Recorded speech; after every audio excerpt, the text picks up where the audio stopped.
Alors à ce stade de mon talk, je vais m'énerver. Ça ne se voit pas comme ça, mais ça va se voir dans quelques secondes. Je vais vous parler de la voiture autonome. Alors là, autant l'IA, j'en peux plus. La voiture autonome, j'en peux plus, là, d'accord?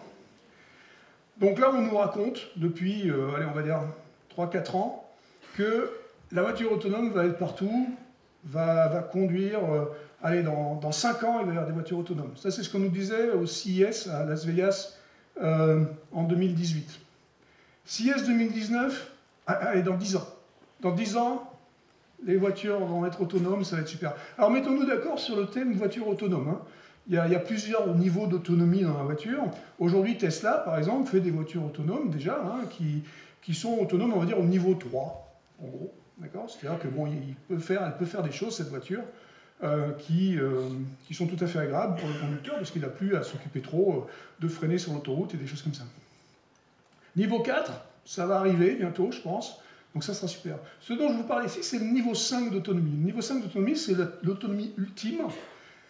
C'est quand la voiture pourra réagir aussi bien que nous dans tous les cas. Alors là, j'ai un deuxième scoop. La voiture autonome, niveau 5, n'existera jamais. Alors jamais comme dans jamais, vous voyez. C'est-à-dire que c'est pas dans 10 ans, c'est pas dans 100 ans, dans 1000 ans, c'est jamais. Et je vais vous le prouver par 2 exemples. Et comme ça, quand vous sortirez plus tard, vous pourrez dire à vos potes la voiture autonome n'existera jamais, arrête d'écouter ces balivernes, parce que c'est impossible, avec les méthodes statistiques et logiques dont on parle depuis tout à l'heure. Premier exemple qui est assez facile en France pour nous, qui est encore plus facile pour les Parisiens, donc j'espère que vous connaissez un tout petit peu Paris. Ça s'appelle la place de l'Étoile à 18h. Place de l'Étoile à 18h, vous mettez une voiture autonome, elle n'avancera pas. Elle n'avancera pas d'un pouce. D'accord? Pourquoi? Parce que la conduite sur la place de l'Étoile à 18h n'a strictement rien à voir avec le code de la route. C'est de la sociologie, c'est beaucoup de négociations. Alors vous allez me dire, ouais, on peut toujours programmer la négociation entre les voitures. Il y a un truc qui s'appelle véhicule to véhicule, V2X relationship, donc c'est pour que les 2 voitures se parlent ensemble, et donc on va pouvoir programmer ça.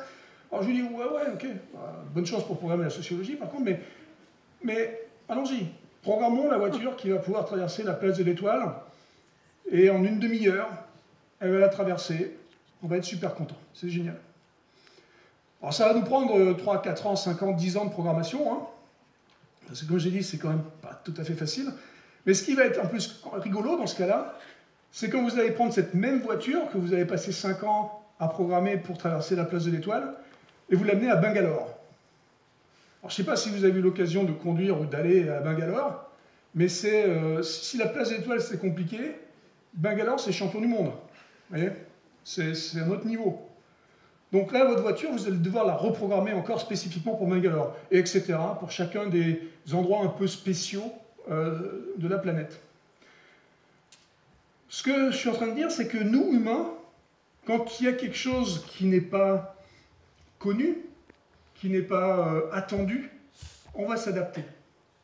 La machine, telle qu'on la programme aujourd'hui, telle qu'elle est créée aujourd'hui, elle ne peut pas s'adapter. Elle n'invente rien. Nous, on va inventer des trucs. C'est-à-dire que nous, humains, quel que soit le sujet dont on nous parle, on va pouvoir le ramener. On va avoir quelque chose à dire. Okay? Et donc, pareil, quand il se passe quelque chose, on va toujours avoir un réflexe, avoir quelque chose qui va se passer. La machine n'invente rien.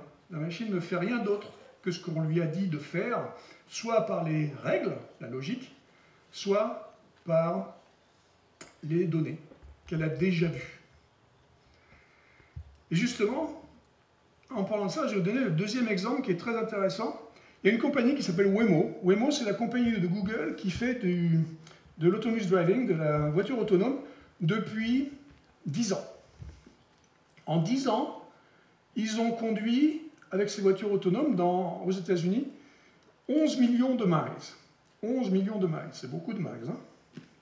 Et le CIO de Waymo a dit au mois de mars cette année, il a dit, bah les gars, la voiture autonome n'existera jamais. Bon, déjà, il lui a fallu 10 ans, c'est pas mal, mais au moins il a dit la vérité. Mais pourquoi? Parce que il s'est aperçu de ce que je vais vous raconter là, par exemple, qu'il y avait des cas quand même qui étaient un peu spéciaux. Waymo, il y a à peu près, il y a quelques mois, a mis en ligne sur YouTube ces 11 millions de miles qui ont été enregistrés. D'accord? Donc il y a une caméra qui est derrière le pare-brise, et donc on voit les voitures conduire. Les vidéos, c'est très très chiant. Hein. C'est très chiant, il ne se passe rien, quoi. Enfin, je veux dire, les voitures conduisent dans les rues de Palo Alto, de Mountain View, et il ne se passe rien, en général.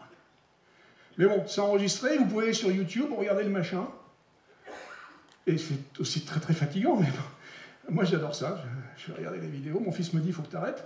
Mais bon, je continue à y aller, et j'ai eu raison, parce que récemment, je suis tombé sur la pépite, une des pépites, j'imagine qu'il y en a d'autres, mais sur une des pépites de Waymo, de ce qui s'est passé. Alors voilà ce qui se passe, on voit donc cette voiture, la voiture qui avance, donc on voit ce que vous voyez à travers du pare-brise, la voiture avance dans les rues de Palo Alto, de Mountain View, je ne sais pas, donc elle avance, il n'y a rien.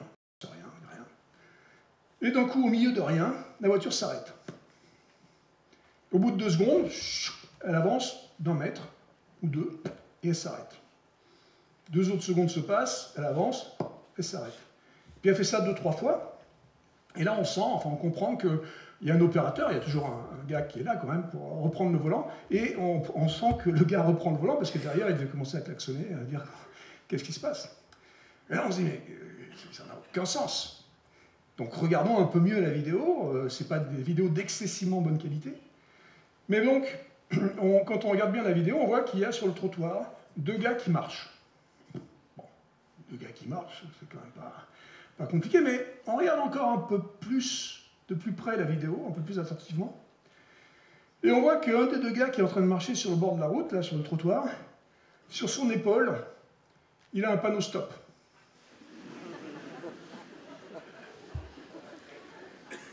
Alors, vous, si vous voyez un connard avec un panneau stop sur le bord de la route, vous vous arrêtez pas. J'espère.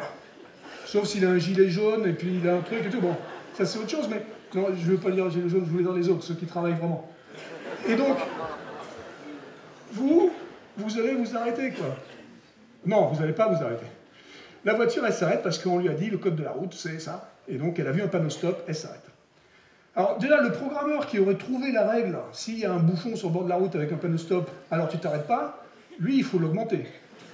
Parce que, je veux dire, ce cas-là, il n'existe pas, quoi. Je veux dire, c'est quand même incroyable. Maintenant, enfin, ils ont certainement rajouté la règle, hein, elle est certainement dedans maintenant dans le système, mais bon. Mais tout ça pour dire qu'il y aura toujours un cas, quelque part, qui fera que la machine sera perdue. Elle ne saura pas quoi faire. Alors que nous, humains, on n'est jamais perdus. Enfin, si, on est perdu, mais je vais vous donner un autre exemple tout à l'heure, mais on est rarement perdu, on va dire. Ok, donc ça c'est réglé. Vous ressortez, voiture autonome, jamais.